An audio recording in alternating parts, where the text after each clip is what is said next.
सिप्ला में कुछ global brokerages का मानना है कि स्टॉक मूविंग ट्रिगर्स बहुत सारे आ सकते हैं।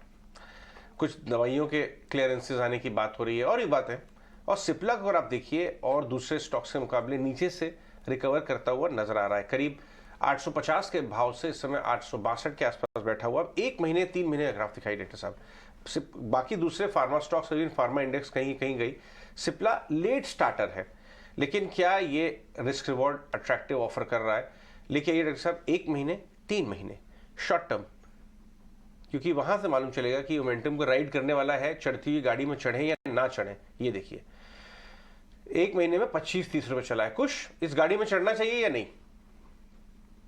वन वर्ड आंसर, बिल्कुल चढ़ना चाहिए, क्योंकि जिस तरीके का हम इसमें बेस फॉर्मेशन के बाद एक ग्रेजुअल अपटिक देख रहे हैं, इसमें मेरे लिए सबसे इंकरेजिंग साइन ये है कि पिछले 1 से 1.5 महीने में इसमें वॉल्यूम एक्शन जो है ये काफी पिकअप हुआ है।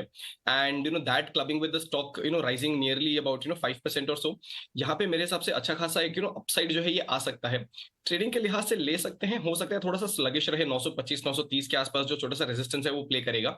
लेकिन अगर इसे पोजिशनली ले, सो आई वोंट बी सरप्राइज्ड कि ये स्टॉक 1000 से 1020 के जो लेवल्स हैं ये भी आपको आने वाले समय में दिखाए। सो मेरे हिसाब से पोजिशनल बेट ज्यादा बेटर रहेगी, पर ट्रेडिंग के लिहाज से भी 930 के टारगेट के लिए आप इसे ले सकते हैं। एक टाइट स्टॉप लॉस 910 के आसपास का रखें। पोजिशनली 9860 का जो लेवल है इसको स्टॉप लॉस बनाए, और 1125 के जो लेवल्स हैं इन टारगेट के लिए ले, तो दोनों ही टाइम फ्रेम में मेरे लिए सही बैठ रहा है।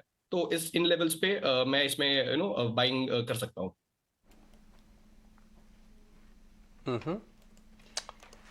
ओके, ठीक है। तो ये तो सिप्ला पर बात रही। कुछ और स्टॉक्स की भी बात करते हैं जहां पर आज अच्छी मूव हो सकती है। इनफैक्ट कल हमने देखा कि सारे स्पेस में, एनर्जी स्पेस में आपको अच्छी खासी मूव दिखाई दी थी।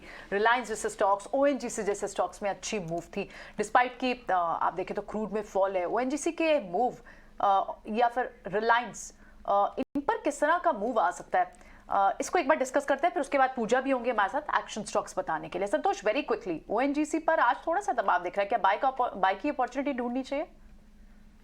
यस, ओएनजीसी का चार्ट स्ट्रक्चर काफी बुलिश हो रहा है, क्योंकि स्टॉक ने एक पुल बैक दिखाया और अपने 20 डेमो की वजह से बाउंस बैक दिखाया।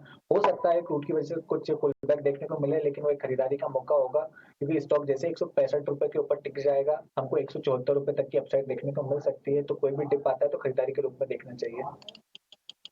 ठीक है, किसी भी गिरावट में खरीदारी आपका मौका यहाँ पर आप समझना चाहिए, ये राय ओएनजीसी पर। लेकिन चलिए एक्शन स्टॉक